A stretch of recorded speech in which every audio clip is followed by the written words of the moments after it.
students, hope you all are doing well.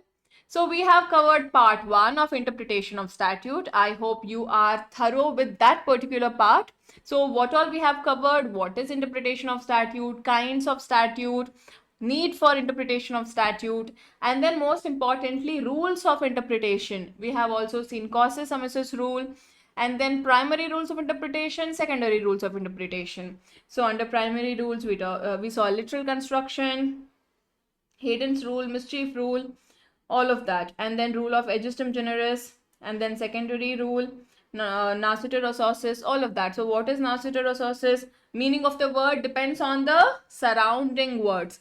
Now there is a thing here that in which cases this principle will not be applicable. Okay, so when the rule is not applied, first is when context excludes the principle, when the meaning itself is very clear.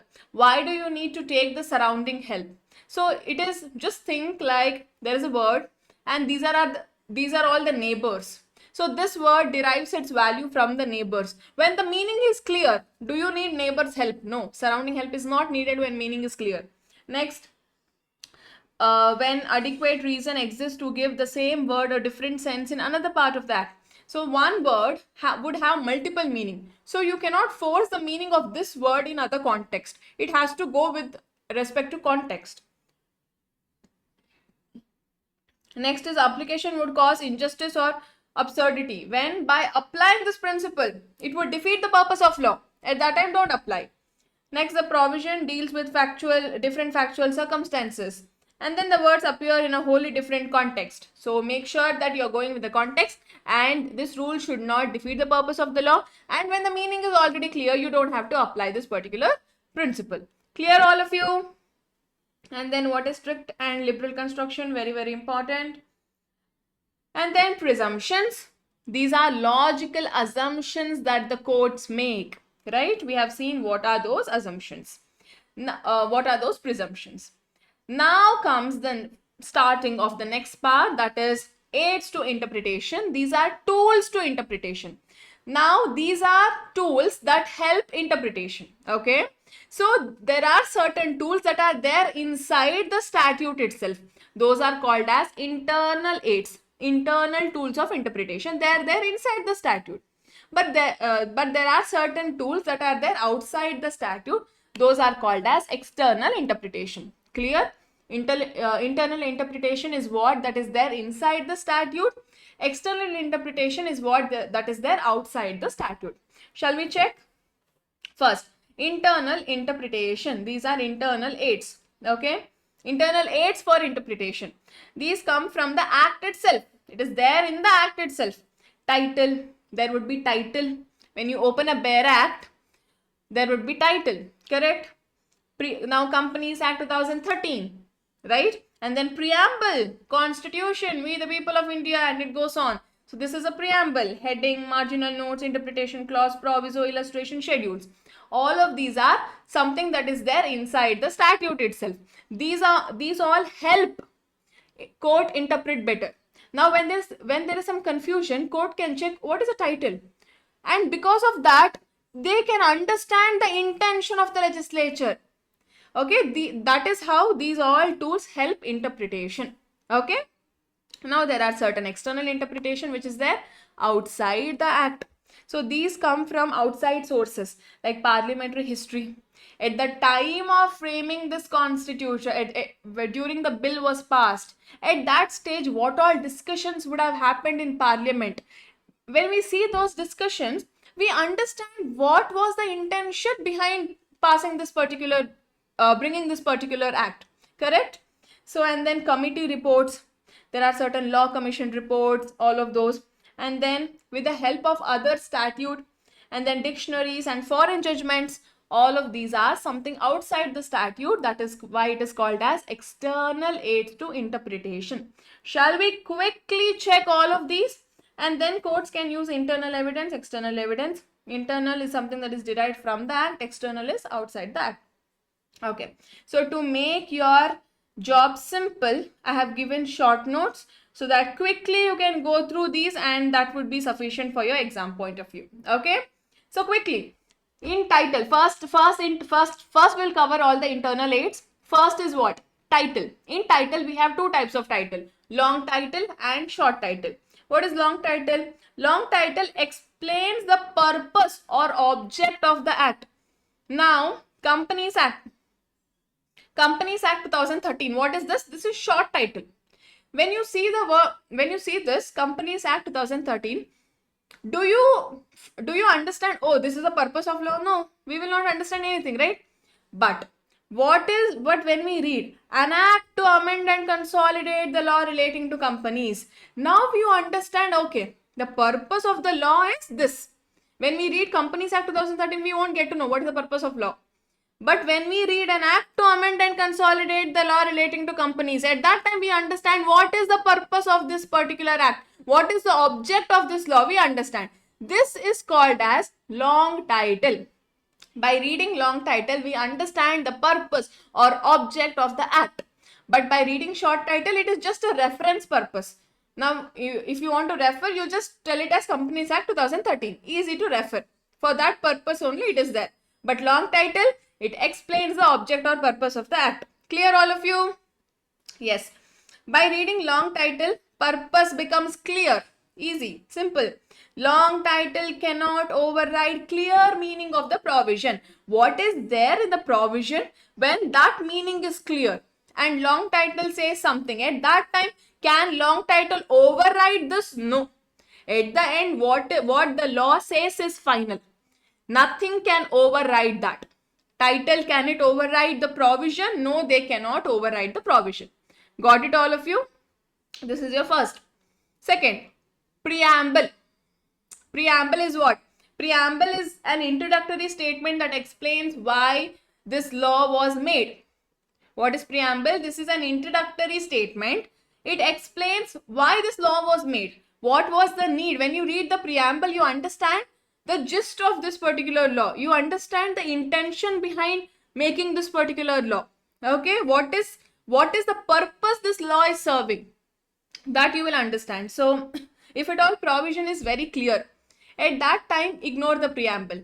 But when the provision is very confusing, when there is some ambiguity in the provision, check the preamble, understand the intention of the legislature, and help and interpret considering the purpose of the legislature. Okay. So, preamble is used only when there is some ambiguity. If at all there is no ambiguity, everything is clear, should you use preamble? No, ignore preamble. Okay. Now, preamble helps understand the intention of the legislature. This is the ultimate purpose. Okay. So, this is important. Preamble will be ignored if provision is clear. Got it? Next is heading. Heading is chapter name. Now, chapter title is there, no? That is heading, not long title, short title. Every chapter would have a heading, okay? Title of the chapter.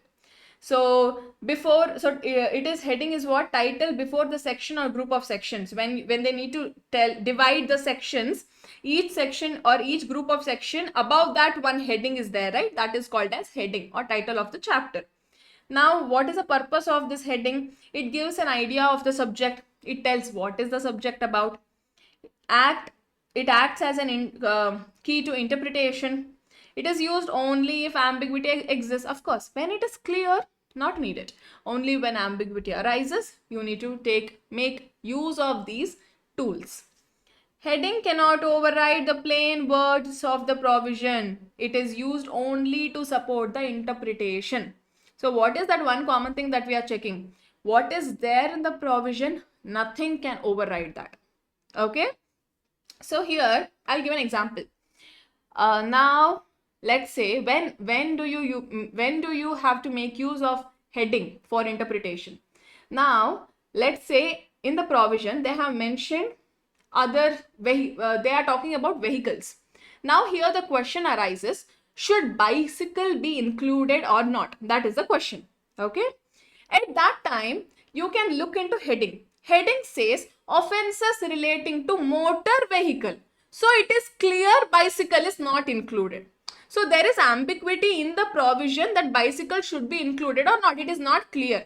So, go to the heading and heading clearly says motor vehicle. In motor vehicle, bicycle doesn't come. So that is when you have to make use of these tools. Understood? But nothing can override the provision. Clear? Next, marginal notes. So these are little notes that are written on the side of the section. Usually doesn't has much value. So what is the legal position of marginal notes? Generally not reliable. Courts mostly do not use them. It can be used only when confusion exists. Okay. So least importance is given to marginal notes.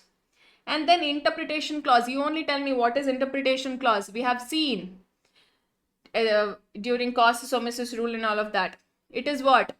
Definition section itself is interpretation clause, right?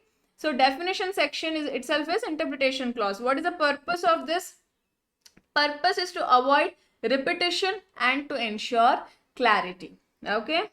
So there are different types of definition. We have already seen when means is there, it is exhaustive definition. When it includes is there, it is inclusive definition. When there is means and includes both, that time you say it is a complete definition. Okay, even when means and includes are there, it is called as exhaustive definition, and it is also a complete definition. And then whenever you see there is a word deemed to include, at that time it is legal fiction. What is legal fiction? Treat something as included even if it is not. We have already covered what is this legal fiction. Understood all of you? Clear? Clear till here? Deemed to include, that is legal fiction. They are, it doesn't exist, but to make it easier they have created it, right? So that is deemed to include. And then you have another two types. Restrictive. When there is when you read it as restrictive, that means it narrows the meaning. When it is written extensive, that means it widens the meaning. Simple. This is your fifth type. What was the first type? Title. Under that, long title, short title. Long title explains the purpose of the act, and short title is only for reference purpose. Then comes the second one is what? After title we saw preamble. What is preamble? Preamble explains us, it is those statements at the time of introduction it is given. It is those introductory statements that explains the intention of the legislature. Why is this? What is the intent of this particular law? What is the essence of this particular law? Correct? So only when there is some ambiguity, use preamble. If it is clear, then don't use preamble, ignore preamble. Then comes heading. So title of the chapter, even this, use it only when there is some confusion. And can these headings, preamble, title override the provision? No, they cannot override the provision. Marginal notes, not very important aid of interpretation. Least importance is given here, but use it only when there is some confusion. Okay. And then interpretation clause, very, very important. Definition section, the most important. Okay. This is definition section, where basically the purpose is so that repetition is not there. Now, instead of telling every single time companies means Companies Act under 2013 or under any previous company law, instead of telling this everywhere, they just define what is company at one place, and rest everywhere they'll just tell it as company. It is understood whenever there is company, that means this definition is there. It is Companies Act under 2013 also, or under any previous Companies Act, that way. Clear all of you? Yes. And then comes proviso. What is proviso? It starts with provided that. It limits the main law. Now main provision says something. Under that, if it is written proviso, that means it is limiting this main provision. Okay, it is only with respect to this main provision. So it is limiting the scope of this main provision. It is acting as an exception to this main provision. So proviso means clause starting with provided that. It must always be read with main provision. Okay, main section. It cannot override the main object. And when you're interpreting the main clause, you have to interpret in such a way that you should not make the proviso useless. Both should be interconnected. And then it has limited scope. Clear all of you? Then is illustrations, all of these examples that are given to make us understand better, to make courts understand better. These are called as illustrations. So it is a part of statute itself. It helps understand the intention. It cannot change the law. Next is whenever they have written explanation. See, they would have written two things. Illustration is different, explanation is different. Illustration is they would have given a clear example itself. Explanation is they're clarifying the meaning of the section. So it is a part of statute, it removes ambiguity, and it cannot expand the scope unnecessarily. Okay, that explanation should be with respect to that whatever is given. That explanation cannot just widen so much that it goes beyond the scope. That also should not happen. Clear? Then schedule. What is schedule? So in Companies Act, Schedule 3 is what? Balance sheet. So certain forms or table, all of that would be there in schedule. They would have told check the schedule. So either at the end of the act, they would have given schedule 1, schedule 2, that way, or whatever naming, so that all the details would be there in that schedule. They would have told check the schedule. Okay, your balance sheet is there in schedule 3, that way. So detailed part attached at the end of the act. It is a part of the act. It provides details and it must be read with the act itself. If there is any conflict, who will prevail? Act will prevail. This you remember. Anything conflict, act will only prevail. No confusion here. No rules, no regulations, nothing. Act will prevail. Got it, all of you? Clear till here? So these are all your internal aids. Quickly, let us quickly cover all of these internal aids. First, title, long title, short title, preamble, headings, marginal notes, interpretation clause, proviso, illustration, and schedules. All of these are important. You can just go through these notes. It's more than sufficient. All right. Yes. Next comes external aids. What are these external aids? These are materials that are outside the statute used to understand the meaning. If the words are clear, don't use external aids. If words are ambiguous, then external aids can be used. As simple as that. We will see what all are the external aids. I hope you understood what do you mean by aids. These are the tools that help interpretation. There are certain tools that are given in the statute itself to make the interpretation easier. There are certain tools that are there outside the statute to make the interpretation easier. Those tools which are there inside the statute, they are called as internal aids. Those tools that are there outside the statute, they are called as external aids. Clear? External aids. First, parliamentary history. Now all the background of law, debates, circumstances before passing the act, they would have had the debates, right? Both the parties. So at that time you consider all of that and see what is the intention of the legislature. Okay, it can be used to understand the intention. Court cannot override clear meaning. If meaning is clear, that will only prevail. Okay, next, reports of committee. All these law committees, all of these committees are there. Their reports also help us understand what is the object of this particular law. They would have given in-depth report. So it shows the background of legislation, helps understand the mischief. Mischief is what? Helps understand the problem. When it is used when provision is clear, not clear. So it cannot override the clear law. Got it, all of you? Next, reference to other statute. We will take help of other law. Okay, one law is taking help of other law. So in pari materia means laws on same object matter. Companies Act, SEBI, it's both are dealing with companies, right? So laws on same object matter. That is called as what? Pari materia. See, in interpretation of statute, you have to remember Latin maxims. It's very important, okay? They can just randomly ask question, probably 2-mark question, what is pari materia? So if you know the meaning, it is very easy for you to write. laws on same object matter is pari materia. Okay. So similar statute, and one more thing, they have given list of legal maxims in your textbook, in your ICSI module.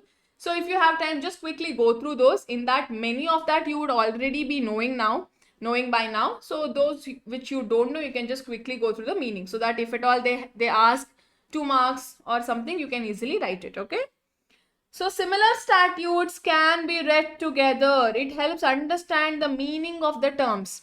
When two statutes object is same, at that time it can be read together to make sure that you understand the purpose better. So now here different types of statutes that can be referred to. First is same subject laws, that is pari materia, that is laws, it can be used to interpret with each other. Same subject laws. Next is previous statute. It can be referred to understand background meaning and change in the law. So earlier statute, what was there? Can you refer to that? Yes, of course. You can understand what was it earlier, what is it now, all of that. And then latter law. That means law that is made after the current act. It cannot be used to interpret earlier law. Of course, no. Laws that are made after this current law, can it be used to interpret the earlier law? Of course, no. So, whatever earlier law was made without knowing the future law. So, future law cannot explain the past actions, of course. So, earlier law is there. Now, future law is there. You are using future law to understand earlier law. Does that make sense? You can use earlier law to understand future law. How can you use future law to understand earlier law? Doesn't make sense. And then repealed statute, which is removed, which no longer exists, it can still be referred. It helps understand the old meaning. And then all of these regulations, rules, okay, under the act, they can also be referred to. But if there is any conflict between rules, act, regulation, who will prevail? Of course, act will prevail. Clear? So quickly, what did we cover now? Just a minute. Yeah. So we covered, first thing is reference to other statute. What did we see now? First is in pari materia. That means laws on same object matter. Clear? Yes. So in that, same subject laws can be referred. SEBI, Companies Act, same subject laws. Previous statute. Can you refer previous statute to understand the intention? Yes, you can. And then later law. You are using today's law to understand previous act. Doesn't make sense because at that time this law wasn't there. And then repealed statute. Even if it is repealed, you can make use of that to understand the intention. And then rules, regulation. Yes, you can, but will it override the act? Of course not. Clear? Then comes dictionary. It is used when word is not defined in the act. Whenever any word is not defined in the act, at that time dictionary is used. Okay, we have interpretation clause, correct, definition, but certain things would not be covered there. At that time, make use of dictionary. So whenever there is some technical meaning, general meaning, technical meaning only should be considered first. Technical meaning is legal meaning, that only is preferred. General meaning is dictionary meaning, that is second preference. First preference is for technical meaning.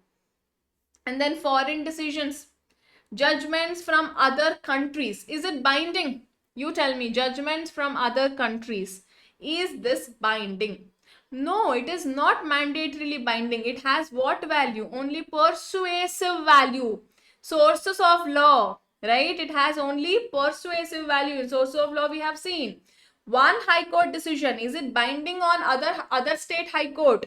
No, it only has persuasive value. They can consider, but it is not obligated. Correct? There is no obligation. So it only has persuasive value. So these are all your external aids of interpretation. What all did we cover? Parliamentary history, reports of committees, reference to other statute, dictionary, and foreign decisions. Clear, all of you? I hope you all are clear till here. Yes, we have seen what is title, preamble, heading, marginal note, interpretation clause, proviso, illustration and schedule.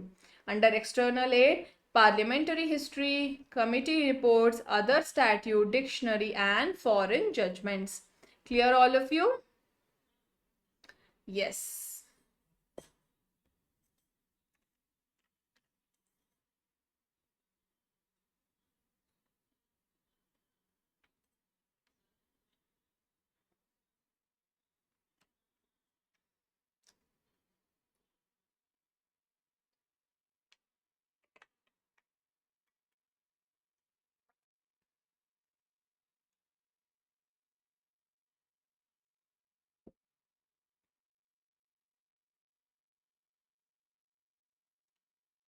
Okay, the next part, reading a Bare Act and citation of cases. Bare Act is very important. Now you all say you have to take Bare Act, Companies Act, Bare Act, and you should start reading from Companies Act, Bare Act. Very, very important for you all. So Bare Act is what? It is the text of the legislation passed by the parliament or state legislation as it is. It is the bare text. Okay, so that is why interpreting Bare Act is very important. Those who feel that Bare Act understanding is very easy, no, it is not. It is extremely difficult, and you all should really get hold on reading Bare Act. You should get used to it. Now there are ready notes available and you would have studied from that. No, read at least one section per day from Bare Act so that you understand how to interpret law. Yes, okay. So Bare Act is what? The exact text, bare text of the legislation passed by parliament or state legislature. Now these are certain points that how you should, what are the important rules that you need to follow while reading Bare Act. First, Bare Act should be read according to the context. You can't deviate the context. You have to consider the context and read the Bare Act. Definition clause of the act and pari materia statute. Pari materia statute is what? Same subject matter. Okay. So different statutes of similar object. And the General Clause Act. What is General Clauses Act? We'll understand. We'll come to that now. See, now in definition, you have all the definition clauses. So there is interpretation clause where each act would have definitions. It is called definition section. But certain definitions would not be covered there. At that time, you have to check General Clause Act. Certain things in general, how it should be there, what are the things that it needs to be followed, that is all given in General Clause Act. Nowhere it is mentioned, check the General Clause Act, it would be there. Okay.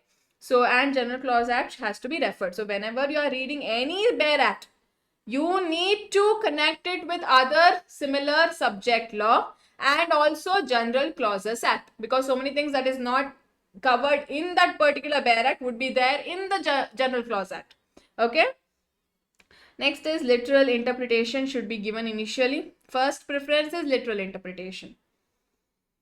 Break the sentence but understand the provision as a whole. Even if the sentences is broken, you have to read the entire provision as a whole. Read, understand, apply the rule would be beneficial. Apply the rule in such a way that it is beneficial. It is not prejudice. Okay. Read the updated version of the Bare Act. Of course, don't read the outdated version. So these are certain conditions. It can be a direct question. Okay. So go through all the points. Next is citation of the cases. It is like the address of the case.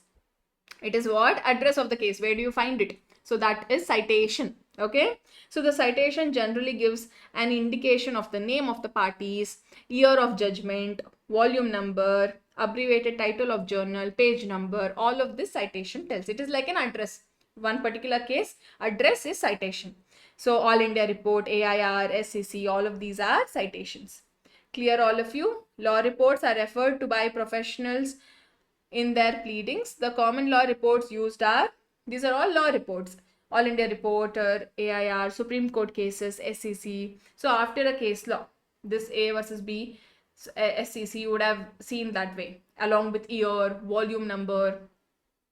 So Supreme Court Journal, Supreme Court reports, Delhi law times. Okay, next. Prospective and retrospective operation. What is this? The most important. Today a law has come up. This law is applicable to all the future cases. This is prospective law. A law that is there today is applicable on all the future cases only. That is prospective law. Today the law has come up. This law is applicable even on the past cases. That means it is retrospective law. Clear? Understood? Today a law is framed. This law is applicable only on future cases. This is prospective law.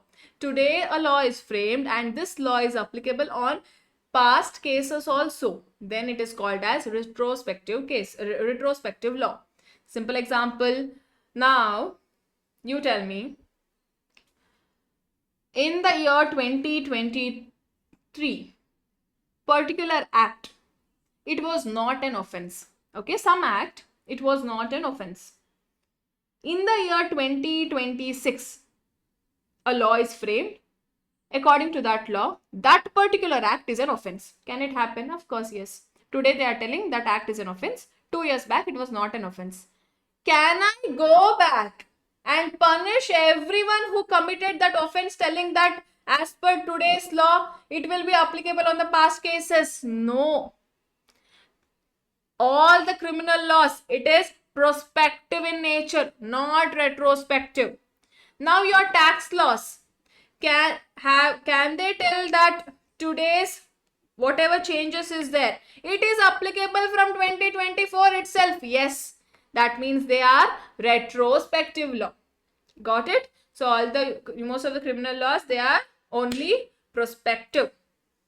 So those civil laws are there are certain civil laws that are retrospective. Clear? So what is prospective law? Applies only to future cases. It does not affect the past actions. Okay?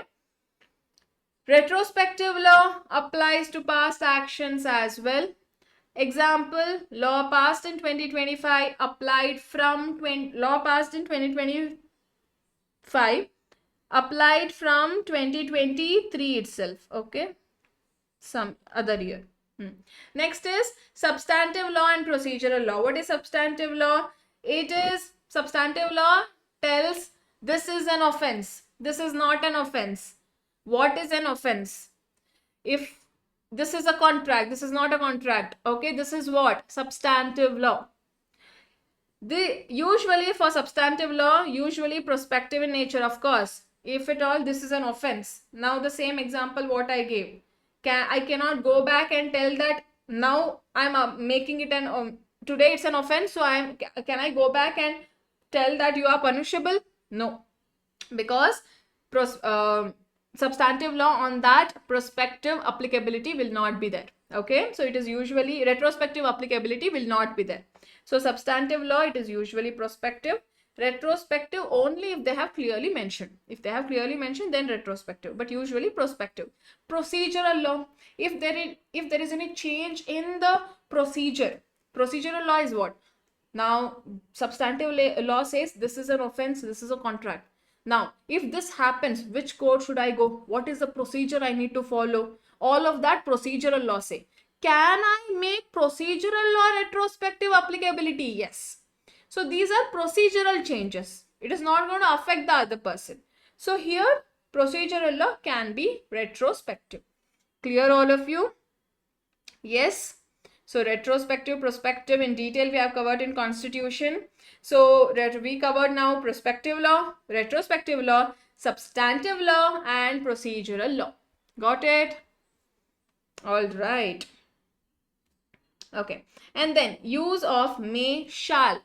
Which is mandatory, which is not mandatory? May, shall. Which is mandatory and which is not mandatory? Shall is what? Mandatory. May is optional. Okay. Shall is what? Mandatory. It must be followed. May is optional, discretionary. Choice is given. You want to follow or you may not. But Very, very important point. Interpretation clearly depends on the context and courts can interchange the meaning. Sometimes the context clearly says that this person needs to do that, but they have used the word may. So court can interchange may to shall and say this is mandatory even if may is used. I'll repeat. Usual meaning is what? Shall is mandatory, may is optional. But sometimes in the provision it would be written may. But when you read the context, it says that this person mandatorily needs to do that. But they would have used the word may. So court can interchange the meaning from may to shall. Got it? So this is one thing that you need to remember, because sometimes they would have interchanged may shall, draftsman mistake. Okay. So this is about may and shall. I hope you understood. Very important. Shall conveys mandatory nature of provision, and then may is either permissive or discretionary. The word may is used where power, permission, benefit or privilege given to some person may but need not be exercised. Exercise is discretionary. However, this rule cannot be applied in all the situations while interpreting a statute. There are many cases where shall is used even if the nature of the provision is permissive or discretionary, and may is used when the nature of the provision is mandatory. This may happen due to various reasons, including mistake or confusion of draftsmen. Also, the drafters may find it easy to use shall and leave it to court to interpret the provision. Clear? Next. And or. And is called as conjunctive, or is called as disjunctive. And means you have to include everything. This and this and this and this. Everything needs to be included. Or is any one of it. Okay. So and is what means all the conditions must be satisfied. Or is any one condition needs to be satisfied. Again, can this be interchanged considering the intention of the legislature and what makes the provision workable? Courts can interchange the meaning. If court feel that and or is interchanged, then the court can interchange the meaning. Got it? Yes, this is important point. All right. Next is interpretation of proviso. Certain points that you need to remember. What is proviso? Again, it starts with provided that. It limits the main provision, main section. So proviso starts with provided that. It adds a condition or an exception to the main provision. So proviso cannot be read separately. It must be read with the main section. It usually creates an exception. It limits or qualifies the main provision. In rare cases, it can act as an independent provision. Else, it is dependent on the main provision. These are the points that you need to remember for interpretation of proviso. Clear? Just quickly go through all of these points.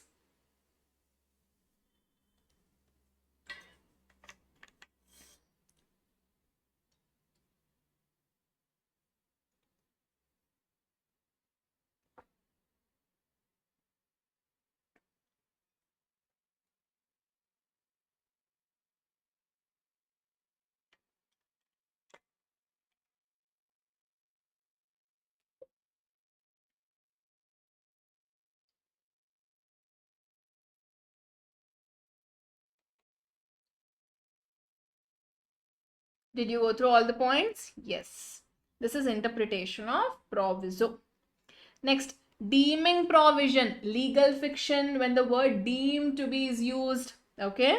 So treat something as true even if it is not true. So basically law imagines something as real for legal purpose only. Okay. So it is well settled that deeming provision is an admission of non-existence of the fact deemed. The legislature is quite competent to enact a deeming provision for the purpose of assuming the existence of a fact which does not really exist, for the purpose of the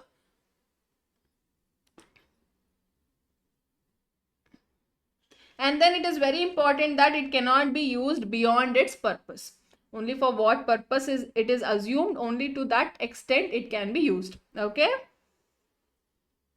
So a provision in the statute which contains the word deemed is called as deeming provision or legal fiction. So deeming provision, legal fiction, both means the same. To deem means to regard or consider something in a specified way, to treat something as if it were something else, assuming a fact which does not really exist. Clear, all of you? Okay. All right. Next, repugnancy with other statute. Whenever there is any conflict between the provisions, what will happen? You only tell me. Whenever there is conflict between the provision, we have covered, this is one of the rule of interpretation. Harmonious rule of interpretation. When there is conflict between the provision, what will happen? Create harmony between the both. Give effect to both. But if you're not able to give effect, operational test. What does operational test say? Give effect to both. But if you're not able to give effect, make one override the other, but to a very limited extent. Got it? So the same thing. If there is any repugnancy, that is conflict between the provisions, court first tries harmonious construction. That is, try giving effect to both. Whole section must be read. Only then you can give effect to both. You shouldn't read it independently. If conflict continues, then check with the provision. Check which provision is more important that time. And then if nothing happens, the latter provision prevails. Whichever is the latest provision, that prevails. So what is it that you need to remember if there is any repugnancy, that is conflict between the provisions? First, apply harmonious construction. What is harmonious construction? When there is conflict between two sections or two provisions, at that time you have to create harmony between the both. That means you have to give effect to both provisions, correct? But if you are not able to, that time one provision can override the other. But to what extent? Only to limited extent. This is operational test. Now the same thing they are telling here.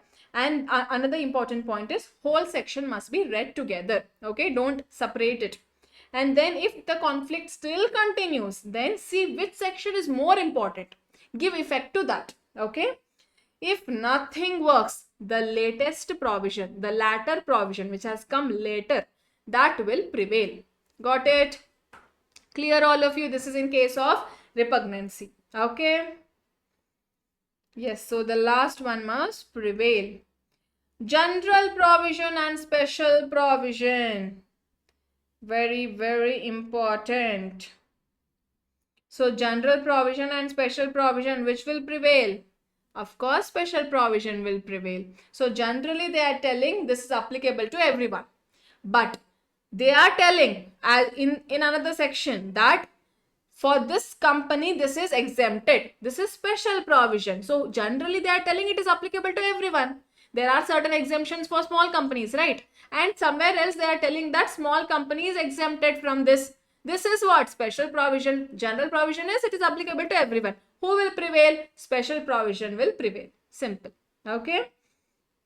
So general things don't override special things. So basically special provisions prevail over general provision.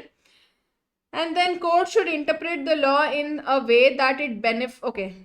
Next. So this is about general provision and special provision. A very important point that you need to remember here is, first thing is that special provision overrides general provision.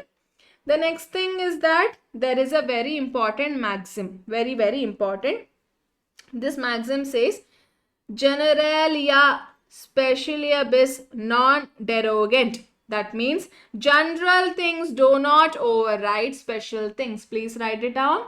What does this Latin maxim say? Very important maxim. General things don't override special things. If this is asked in exam, you have to explain about general provision, special provision, and you have to tell general provisions do not override special provisions. Okay. So special provisions basically override general provision. Clear, all of you? Understood, no? What is general and what is special provision? General provision is telling that this particular thing is applicable to everyone.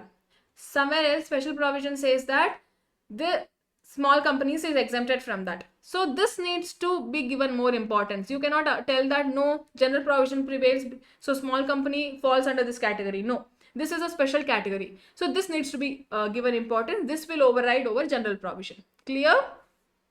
Yes. Next is socially beneficial construction. That means court should interpret the law in a way that it benefits the society, especially the weaker section. Courts should interpret the law in a way that it benefits the society, especially the weaker section. Clear? So here, how do courts interpret? What courts should examine? To interpret the law, courts must check what was the old law, your Hayden's case, correct? So what was the problem or defect? That is the what was the mischief that was there? What solution parliamentary gave? What was the real intention for this? Reason for that remedy. So what is the main goal of interpretation? Courts must remove the problem and promote solution. This is the sentence that you need to remember. Very important sentence. Court must remove the mischief, remove the problem and promote the remedy, promote the solution. And then approach in welfare laws. For laws made for public benefit, social welfare. And then interpretation should support the objective of the act, not defeat or weaken the purpose. So use liberal interpretation. Liberal interpretation is what? You understand the purpose of the law. Not strict interpretation. We saw strict versus liberal. So use liberal interpretation. In liberal interpretation, they have told apply mischief rule. So and then choose beneficial meaning when doubt. Whenever there is some confusion, just interpret in such a way that it is going to benefit them. Okay, when there is any confusion, when there is any doubt, interpretation should be such that it will benefit the society. All right? Yes. So this can be a good short note question. All right? Next, interpretation of procedural law. So the aim of interpretation of procedural law. What is procedural law? It tells the procedure. It tells the process. What is the process? How do we have to go? To which court do we need to go? What kind of offense happens, to which court do we have to go? What is the procedure we need to follow? All of that, who says? Procedural law says. Now, what is the aim of this procedural law? For substantial justice, to make sure that there is fair justice. But if there is any small mistakes in procedural law, you can ignore those. Okay, what do you mean by substantial justice? Substantial justice is, the aim of procedural law is what? Substantial justice. That means you have to make sure that this is applied fairly, benefiting everyone. But if at all there is some mistakes that is there, you can ignore those mistakes until and unless it is affecting the other person. All right. So here this is very important. Well recognized rule of construction that procedural prescription is meant for doing substantial justice. If a violation of the procedural provision does not result in denial of fair hearing or causes prejudice to the parties, the same has to be treated as directory, notwithstanding the use of the word shall. Okay. All right. So here this is what you need to remember. Substantial justice is very important. If there is any minute changes, do you have to give it importance? No, you can ignore it unless and until it is not prejudice. Okay. Interpretation of fiscal and taxing statutes. Here strict interpretation needs to be done. Tax laws must be interpreted strictly. Tax can be imposed only on them where it is clearly mentioned. You have clearly mentioned that tax should be imposed on them. Only then tax will be imposed. No guesses, no assumptions. Okay, very, very important. This is called as strict interpretation. Strictly you are applying what is written. Okay, so tax can be imposed only when clearly mentioned in the law. Only then you have to apply impose tax. Okay, so what are the two things that you need to remember here? Tax laws must be interpreted strictly and tax can be imposed only when clearly mentioned in law. Okay, so you can just quickly go through this, very simple. And then comes delegated legislation. So in delegated legislation, so this is something we have seen in detail in Constitution. What is delegated legislation? Now legislature Parliament, state legislature, they derive its value from whom? From the constitution, and they frame laws. Now, can they delegate their authority? Can they delegate the functioning to someone else? They frame, yes, MCA, they frame rules, right? And then regulations, all of these are delegated legislations, correct? So rules, regulations, orders, directions, schemes made by ministers, all of these are delegated legislations. Clear all of you? This is something we have seen in detail in Constitution. Okay. Next, if there is any conflict between statute, rules, regulation, who will prevail? Act will prevail. Very, very important. Else it becomes ultra virus, beyond the power. Okay, what are the points that you need to remember? Just quickly go through them.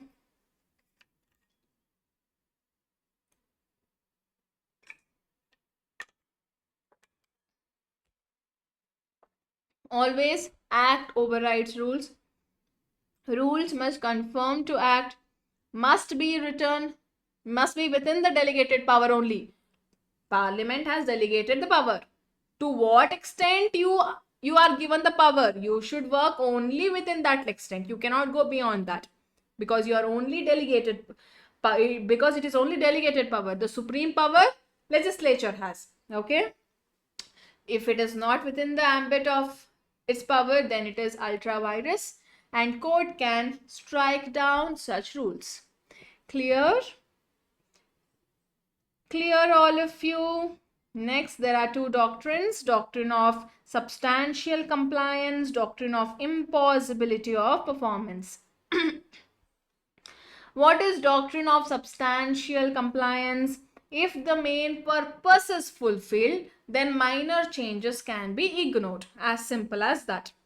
Okay, the main purpose of the act is fulfilled. Then if there is any minor changes, that can be ignored.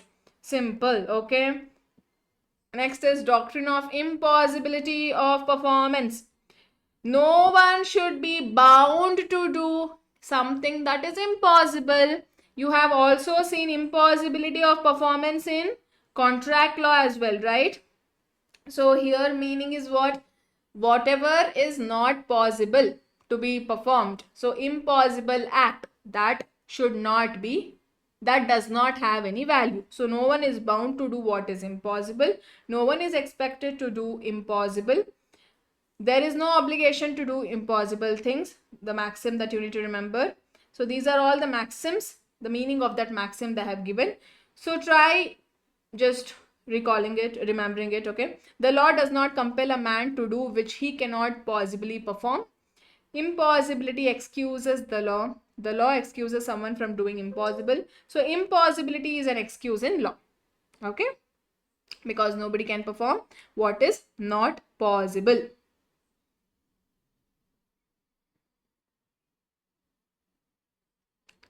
Clear all of you? Clear till here? Two important doctrines. Doctrine of substantial compliance. This simply means if the main purpose is fulfilled, then minor changes can be ignored. And then, so basically you need to check what are the essential requirements. Okay, essential requirements is complied. Essential requirements is there. Then certain other minor changes can be, minor defect can be ignored. Okay, but essential requirements should be there. That should be fulfilled. So, and then doctrine of impossibility of performance. Impossibility is an excuse in the law. Next, strict construction of penal statute, right? So, something that is related to penalty, law of penalty, law of punishments, right? So, this is your penal statute. Strict interpretation should be there even here. Here, court cannot do wide interpretation, broad interpretation. No, strictly what is there, it should be there. But if there is any confusion, you have to interpret in such a way that it is benefiting the party. It is favoring the accused. Okay. So, if at all the meaning is not clear, then choose the one that is favoring the accused. Clear all of you? Okay. So, what is it here? Generally, penal provision should be construed strictly. At the same time, it is the one of the settled principles of interpretation of statute that when two interpretations are possible of a penal provision, that which is less erroneous should be preferred. Okay, less harmful to the other party. The rule of strict interpretation of penal statute in favor of an accused may not be of rigid or universal application. It may be considered along with other well-established rules of interpretation. When it is seen that scheme and object of the statute are like to be defeated by strict interpretation, courts may endeavor to resort to that interpretation which furthers the object of the legislature. Clear, all of you? Yes, we have covered till here. Until here, it is the next part. Okay, so quickly, what all did we see? We have seen first tools of interpretation, internal tools, external tools. That should be very simple for you all. Quick notes, from quick notes we have done. It should be clear. So then we saw, what did we see? Yes, so then we saw how to read a bare act, citation of case, what is prospective, what is retrospective, substantive law, procedural law, shall, may, and, or. Clear? Can it be interchanged? Yes. Interpretation of proviso, provided, when it is written, how to interpret this, we have seen. And then deemed provision, legal fiction, something that is not there, but still it is used. Repugnancy with other statute, when there is conflict with other statute, harmonious construction, and the latter will prevail. Conflict between general and special, special will prevail. Generalia specialibus non derogant, general things don't override special things. And then socially beneficial construction, court should interpret the law in such a way that it is benefiting society, especially the weaker section. Harmonious construction, here we have seen liberal interpretation. And then when there is any doubt at that time, choose the one that will benefit the society. Interpretation of procedural law, aim is substantial justice, ignore the minute defects. Tax laws, strict interpretation only. So tax laws must be interpreted strictly. Tax can be imposed only when it is clearly mentioned in the law. Else tax cannot be imposed. Okay. And then delegated legislation, rules, regulations, orders, circulars, these are delegated legislation. Can they go beyond its power? No, they cannot go. It would be ultra virus. That time court can make such rule invalid. Conflict between statute, rules and regulations, who will prevail? Act will prevail. Okay. And then doctrine of substantial compliance. That means what? If the main purpose is fulfilled, then minor defects can be ignored. Okay. Next, doctrine of impossibility to performance. Impossibility of performance. When the performance itself is impossible, that is an excuse. Nobody can be compelled to do something that is impossible. How should penal statute be construed? It has to be construed strictly, strict interpretation. And if at all there is some confusion, interpretation should be such that choose the one that is favoring the accused. Clear, all of you? Clear till here? Alright, so the remaining part along with case laws and past year questions, let us cover in our next session. Thank you. Yes, students, let's continue. So next is General Clauses Act 1897. So what is the intention of General Clause Act? It is to provide uniform definition and rules of interpretation. So it is to provide uniform definition and uniform rules for interpretation.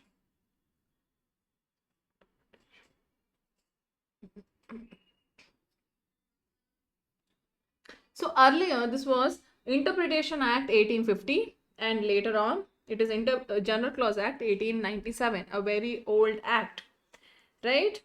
So yes, so the aim and objective of General Clause Act is to provide one single statute as a composite structure in defining different provisions as regard to interpretation of words and legal principles, which would be better placed to be defined for general application for various rules and regulations. So for all the statute, Wherever there is some confusion regarding these general definitions, refer to General Clause Act, as simple as that. It creates a uniformity and it acts as a uniform rule of interpretation. All right.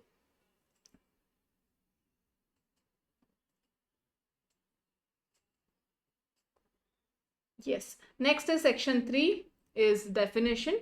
So section 3 is the principal section of the Act, which Act, General Clause Act, which contains definition. The section applies to the General Clause Act itself and post 1897 Central Acts and Regulation. This section seeks to define phrases and terms commonly used in enactment and is intended to serve as a dictionary for the phrases and terms so used. Okay, so basically this acts like a legal dictionary, right? Yes. Now there are very certain important provisions of General Clause Act which is very, very important. Repeatedly they have asked in exam. So first thing is applicability of definition to central laws. Very simple. The definition for the following words provided in General Clause Act also apply also to all the Central Act and that is made after the 3rd January 1868 and all regulations made on or after the 14th day of January 1888. So basically it is applicable on all of the Central Acts. Okay, so the words include affidavit, barrister, district judge, all of that is there. Then comes, so first is simple applicability on all the Central Acts and then applicability of definition to all the laws. The following definition in section 3 shall apply unless there is anything repugnant in the subject or the context. If something else is specifically there, that will prevail, else this. Okay. Revenue of central government or of any state government. So that will be Consolidated Fund of India or Consolidated Fund of State. What do you mean by revenue of central government? Consolidated Fund of India. Revenue of state government, Consolidated Fund of State. This is very, very important. Mark it very important, okay? 5-star. Effect of repeal. Now, an act is repealed, okay? Earlier, particular act was an offense. Now, that particular act is repealed. Today it is repealed. So, can that person, now the other person who is already committed an offense under that act, which is now repealed. So can that person be freed? No. Okay. So all the rights, liabilities on all of that, it will not be applicable. That you have to see as, that will continue as if repeal did not happen only. So what are the important points you need to remember here? This is very important. When law is repealed, when it is cancelled, when it does not have effect. So it does not affect the following. It does not affect past actions. It does not affect rights that are already created. It does not affect the liabilities that are already incurred. It does not affect penalties that are already imposed. And it does not affect the ongoing cases. So everything continues as if repeal didn't happen at all. Got it? So yes, so this is what you need to understand for repeal. Very, very important. This is something that they have asked repeatedly. They have asked this question. What is it? Today, an act is repealed. So what will be the status of all the past acts that was because of this particular act which got repealed? No effect. You cannot touch that. Why? Because even if the act is repealed, that will not affect the following things. Which 5 following things? Past actions. They can ask case study on picking any one point. Okay. So first is, it does not affect past actions. It does not affect the rights already created. It does not affect liabilities already incurred. It does not affect penalty already imposed. And it does not affect ongoing cases. You will treat it as if repeal didn't happen only. Got it? This is very, very important. The most important, okay? Mark it, very important. Highlighted. This is something they have repeatedly asked in exam. Repeal of an act, making textual amendment in the act or regulation. Now, an amendment has come. So, today, let's say, earlier, for this offense, penalty was 1000 rupees. After the Amendment Act, it is 5,000 rupees. Now, later, this Amendment Act is repealed. So, should we change that 1,000, should we change that 5,000 to 1,000 now? No. Understood? I'll explain again. There is an offense punishable, rupees 1,000 is the penalty. Okay, that was there earlier. Now, after Amendment Act, it is 5,000 rupees. The same 1,000, they increased it to 5,000. Now, this Amendment Act is repealed. So, will that again, that 1,000 go back from 5,000 to 1,000? No. Okay, so this is another very important point. If Amending Act is repealed, amendment still continues. Okay. If Amendment Act is repealed, will it affect the amendment? No, amendment will still continue. Okay. Then comes revival of repealed act. Will it come back automatically? No. Unless expressly mentioned, it will not come back automatically. Computation of time. What is this? If at all, they say that it will be after these many days, and that day is a holiday. That day is a holiday. At that time, it would be on a next day, next working day. Okay. So, whereby any central act or regulation made after commencement of this act, any act or proceedings is directed or allowed to be done or taken in any court or office on a certain day or within a prescribed period, then if the court or office is closed on that day or the last day of the prescribed period, the act or proceeding shall be considered as done or taken in due time if it is done or taken on the next day afterwards on which the court office opened. So, it would be considered on the next day. All right? Yes.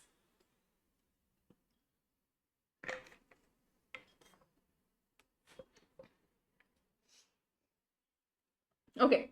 Next is gender and number. So, in all the central act and regulation, unless there is anything repugnant in the context or subject, words importing masculine gender includes female as well. Men here also includes women. Okay. Words in singular is also included. You also consider plural and vice versa, the other way around as well. So, masculine also includes female, and then singular also includes plural. So, when I say he, it also means she. So, power to issue to include power to add, amend, vary or rescind. When the power is given to issue rules, when the power is given to frame rules, regulation, power to amend that rules also should be given, right? Yes, that is what it says here. Power to issue also includes power to amend. Next is recovery of fines. So, section 63 to 70 of IPC earlier and the provisions of the code of CRPC for the time being in force in relation to the issue and execution of warrant for levy of fines shall apply to all fines imposed under any act, regulation, rules or bylaws unless the act, regulation, rules, bylaws contains an express provision to contrary. So, what are they telling here? When, how to recover the fine? How much is the fine is there in the substantive law. How to recover is given in the procedural law. So, you have to check the procedural law for that, how to recover the fine. Next is, this is very, very important. Provision as to offences punishable under 2 or more enactments. Okay. So, all right. This is different. Yeah. So, when an act or omission constitutes offences under 2 or more enactment, it can happen, no? One offence is breaking too many laws. Yes, one act can break multiple laws. Now, in multiple cases, there are different punishments. So, will that person be punished again and again? Double jeopardy, constitution. Yes, what is double jeopardy? No person can be punished twice for the same act. Correct? So, that is what is there here. So, then the offender shall be liable to be prosecuted and punished under either or any of those enactment, but shall not be liable to be punished twice for the same offense. So, can that person be punished twice for the same offense? No, double jeopardy. Yes. Next is meaning of service by post. Now, whenever law allows sending through post, service by post, at that time, When do you say delivery is complete? When these three things are there, that means you say delivery is complete. What three things? First, properly addressed, stamp paid, actually it should be posted. At that time, you say delivery is complete. Even if the other person later says no, delivery didn't happen, according to the law, delivery is complete. Okay, this also you have to remember when delivery is complete. So, where any central act or regulation made after the commencement of this act authorizes or requires any document to be served by post, that is sending documents through post, where the expression serve or either of the expressions give or send or any other expression is used, then unless a different intention appears, the service shall be deemed to be effected by properly addressing, prepaying stamp duty, and posting by registered post. You have actually posted it. Okay. So at that time, you say that the delivery is complete. Okay. From sender's point, delivery is complete. Next. So these are certain important points under General Clauses Act. In that 11th point, 12th point, 7th point, 4th and 5th, I'll repeat. So 4th point, very, very important, effect of repeal. They have multiple times they have asked questions on this. What is the effect of repeal? And then Amendment Act. Now Amendment Act is repealed. What is the validity of amendment? Amendment remains the same. That will not be changed. Okay. And then computation of time on the next day. And then double jeopardy. No person can be punished twice for the same offense. Meaning of service by post. So it should be properly addressed, prepaying, and post properly actually posted. Clear? So yes, reading methodology of Companies Act 2013. Delegated legislation under Companies Act. Now, Companies Act 2013. Parliament has made this particular act. Now, Parliament says that CSR is required. MCA frames the rules, Corporate Social Responsibility Policy Rules 2014. That is delegated legislation. Understood? So this is what delegated legislation. Act section 135 says CSR is required. That is framed by Parliament. Yes, and then so rules, regulation or bylaws not be ultra vires. We have already seen. Just quickly go through that. It's the same thing, important.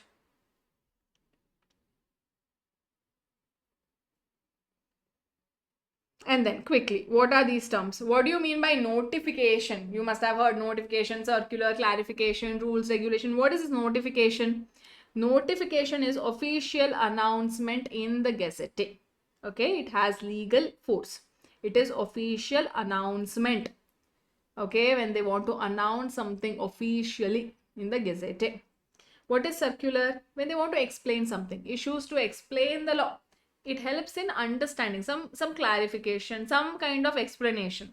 And then clarification used when law is silent or unclear. Some sort of confusion is there and they want to clarify it. At that time, it is clarification. Okay, notification, circular, clarification. I hope you understood the difference of all. Clear? Yes. So, and then notification under section 462, it gives special powers under Companies Act. It exempts certain companies from the applicable provisions of the act. Then secretarial standards. Secretarial standards are issued by whom? ICSI, Institute of Company Secretaries of India. Secretarial standard 1, secretarial standard 2 for general meetings. It is SS1 for board meetings, SS2, all of that what you have studied. So that is should the companies follow that? Yes, the companies needs to follow that mandatorily. So what is the intention of this? So that uniformity is maintained. So that general meeting, there is some uniformity where whole over India, the same pattern is followed. Same rules is followed. Okay. Yes, students. So these are certain things that you need to know. What is a proviso? Notwithstanding anything contained. What are these means? So yes, this is your interpretation of statute. As I earlier mentioned, in your module, they have given list of maxims. Also go through those. Okay. So shall we take up case laws now? So we will just quickly take up case laws and be done with this chapter's revision.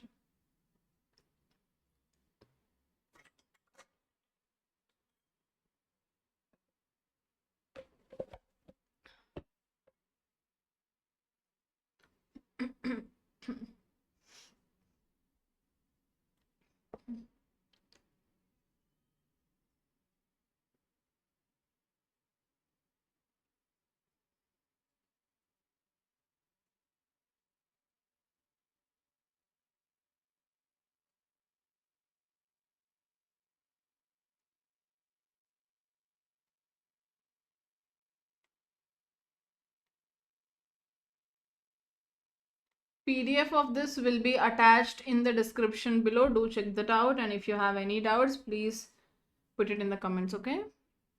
All right, shall we start?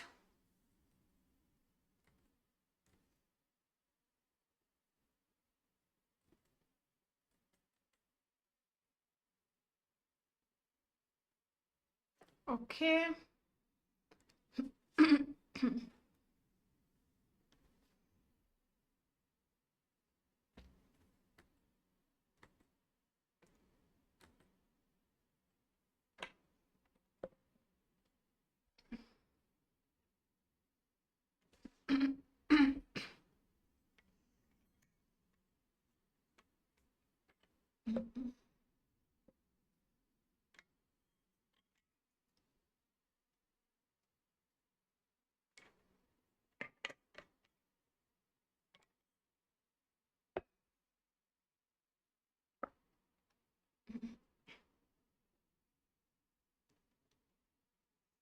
All right, let's start.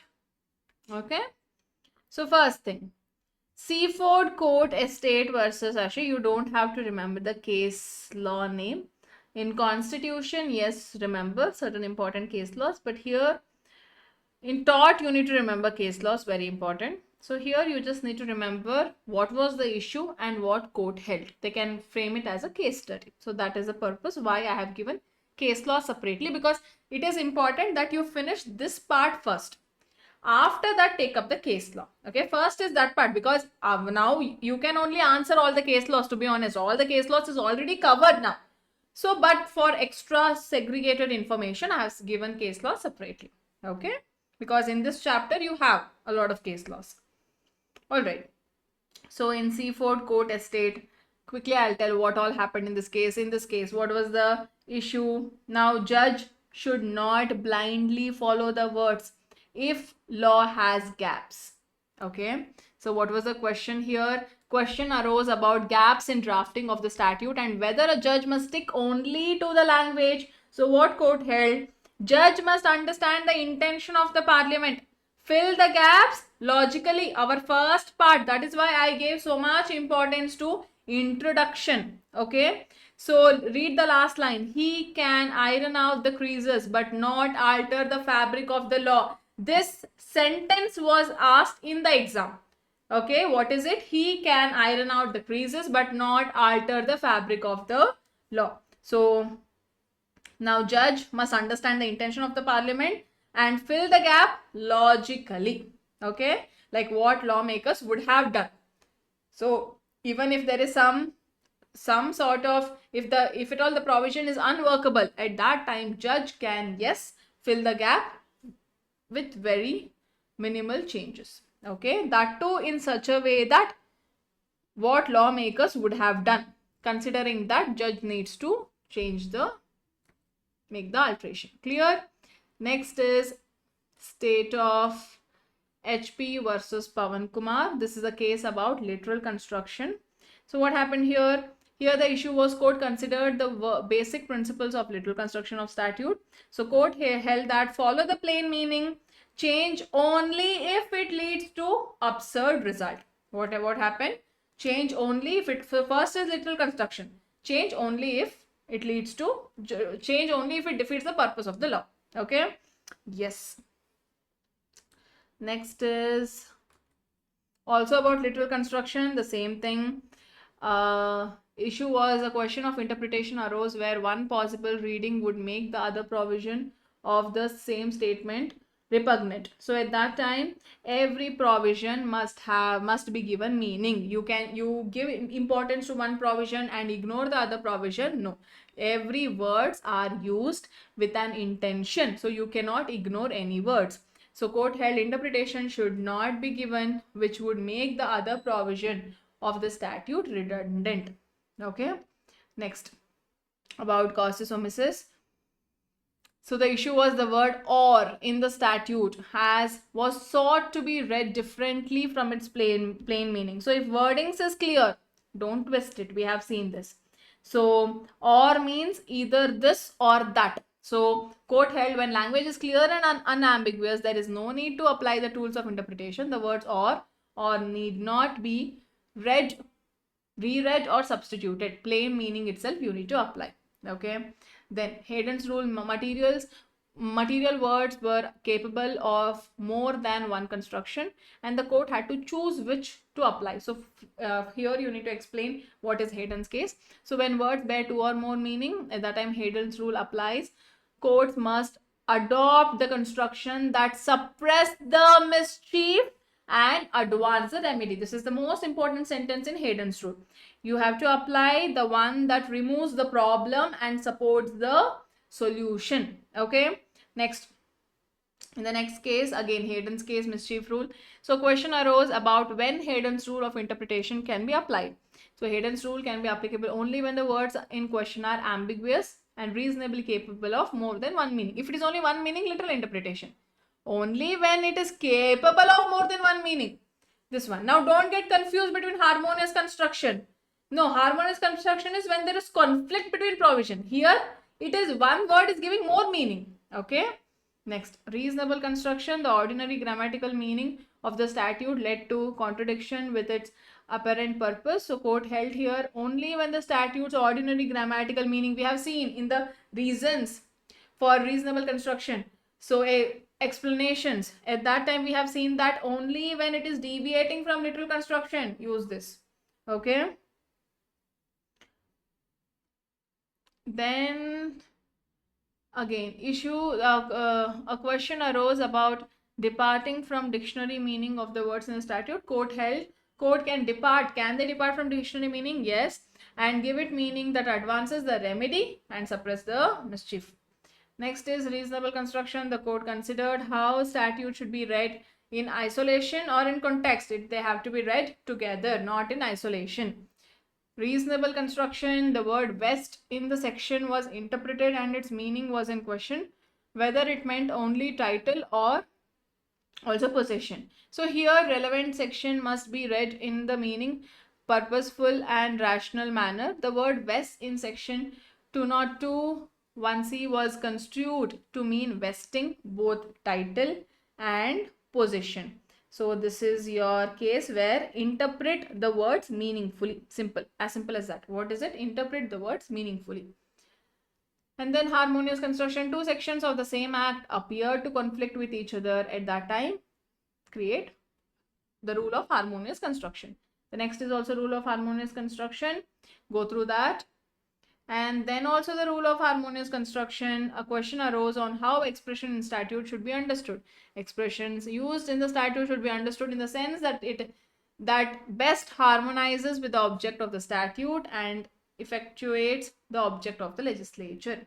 Rule of ejusdem generis, what was the issue here? The issue here was general words followed specific words in statute and courts had to decide how far the general words extended. Explain the entire concept of ejusdem generis. And then comes the maxim expressio unius est exclusio alterius. Explain that. Nocitur associs, we have seen what is nocitur associs, when is nocitur associs not required, also all of those four exceptions. And then question on external aid. The question was whether Hankian in a tax schedule entry meant only cotton yarn, cotton hank yarn, or also viscose staple fiber Hankyan, the authority and single judge restricted it to cotton only based partly on budget speech. So the division bench agreed. So this is very important case. What happened here? Here it is about don't use external aids if the words are clear. So basically what are they telling here? When the language of the statutory is clear, there is no occasion to refer to external aids at all. So external aids you have to use only when the words are, when the meaning is not clear. And then prospective, retrospective, a director of a defaulting company challenged whether amending Section 274 of Companies Act 1956 applied to him retrospectively, even though the legislature had not made it expressly retrospectively. Expressly retrospective, very important. So what are they telling here? Interpretation of the statute cannot frustrate, that is defeat, the object of the act. Even without express retrospective operation, the language is already a director and has failed to repay contextually implies retrospective intent. So here law can apply to past if intention is clear, even if it is not expressly stated. Here they are taking the intention. Now the intention has told that it should be retrospectively applied. So at that time, even if it is not expressly stated, explicitly stated, even then the applicability is retrospective because of intention. Important. So use of shall, may. So the provision used the word shall regarding the state government laying a notification before the legislature. The question was whether this was mandatory or directory. Now the Madras court held shall in ordinary sense is what? Mandatory. Unless context indicates a permissive interpretation, the statute must be construed as preemptory, that is the provision requiring the notification to be laid down before the legislature was held mandatory. They can interchange. Now here the crux is court. Can they interchange? Yes, they can interchange. And then general provision, special provision will prevail. And then substantial compliance, if there is any minority that can be ignored. Impossibility of performance, penal statute.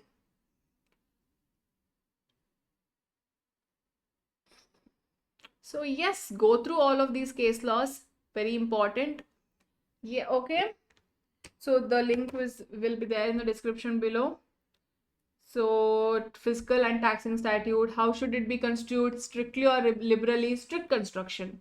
Okay. Rule statute. So rules made by rule making authority were not in accordance with the provision of the act. Can they make such rule? No, they cannot. It cannot override the act. Clear? All right. Okay. Now comes the questions. These are all the questions that you need to solve. Okay. So let us take up one or two questions. See this. Question number 18. If the provisions to any offense is punishable under two or more enactment, then in what manner the offender will be prosecuted and punished under the court, by the court? Explain under General Clause Act. Now what is this? They are telling here that now this and the next one is two different questions. Okay, it should be 18 and 19, the rule of adjustum generis. So the above question is telling what? Can that person be punished twice? No, double jeopardy. So that is a person cannot be punished twice for the same offense. See, again it is repeated in the case of Shika. 20th question. Shika is accused of committing fraud by submitting false documents to obtain a loan from bank. So her actions constitute an offense under both IPC earlier and Banking Regulation Act. The prosecution initiates legal proceedings against Shika under both enactment. Is that possible? No. Clear, all of you? So here effect of repeal you have to mention about. So the recent one this is. So effect of repeal. Yes, students. So we are done with interpretation of statute. I hope you understood interpretation of statute in depth now, along with whatever miscellaneous topics that you wanted so that it helps for your exam. So yes, thank you. All right. Take care. Bye-bye.